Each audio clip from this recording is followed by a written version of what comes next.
जिल्ह्यातील पाथर्डी तालुक्यातील श्री क्षेत्र मढी यात्रा पुन्हा एकदा वादाच्या केंद्रस्थानी येण्याची शक्यता आहे।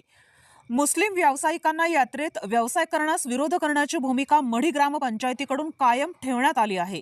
सरपंच संजय मरकड यांनी स्पष्ट शब्दांमध्ये ही भूमिका जाहीर केल्यानं नव्या वादाला तोंड फुटण्याची चिन्ह दिसत आहेत।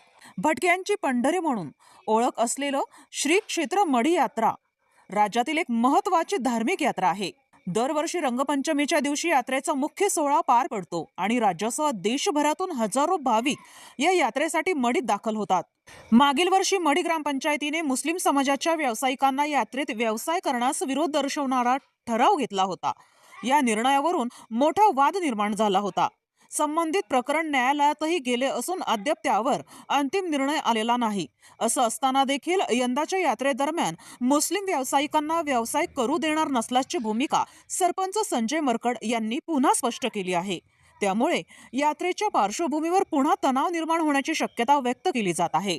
यात्रेत मोठ्या प्रमाणात भाविक उपस्थित राहणार असल्यानं कायदा आणि सुव्यवस्था राखण्यासाठी प्रशासन सतर्क झालं आहे। यावर्षीही मागच्या वर्षीप्रमाणे जो आपण ग्रामसभेने ठराव पास केलेला आहे त्याचप्रमाणे यावर्षी यात्रा केली जाईल।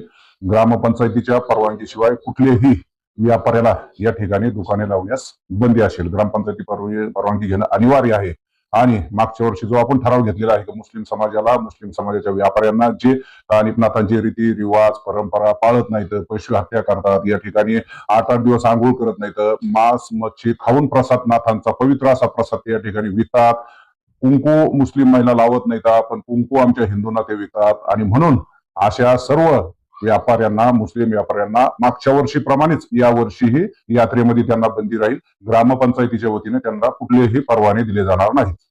कोर्टाने आदेश रद्द केला नव्हता, अजूनही हायकोर्टामध्ये ते प्रकरण चालू आहे, पण बीडीओने तो ठराव रद्द केला होता। रद्द एवढ्यासाठी केला होता की 103 सह्या ग्रामसभेला अपेक्षित असतात, त्या झाल्या नव्हत्या म्हणून पहिला ठराव त्यांनी तो रद्द केला होता। त्यानंतर आपल्याला सर्वांना ज्ञात आहे की आपण त्यानंतर दुसरी ग्रामसभा बोलवली होती आणि त्या ग्रामसभेमध्ये जवळजवळ 327 विरुद्ध मला वाटतं 123 मतांनी तो आपला ठराव 127 ठरावाच्या बाजूने 327 ठरावाच्या बाजूने मतदान झालेलं आहे आणि पूर्ण बहुमताने तो पास झालेला आहे।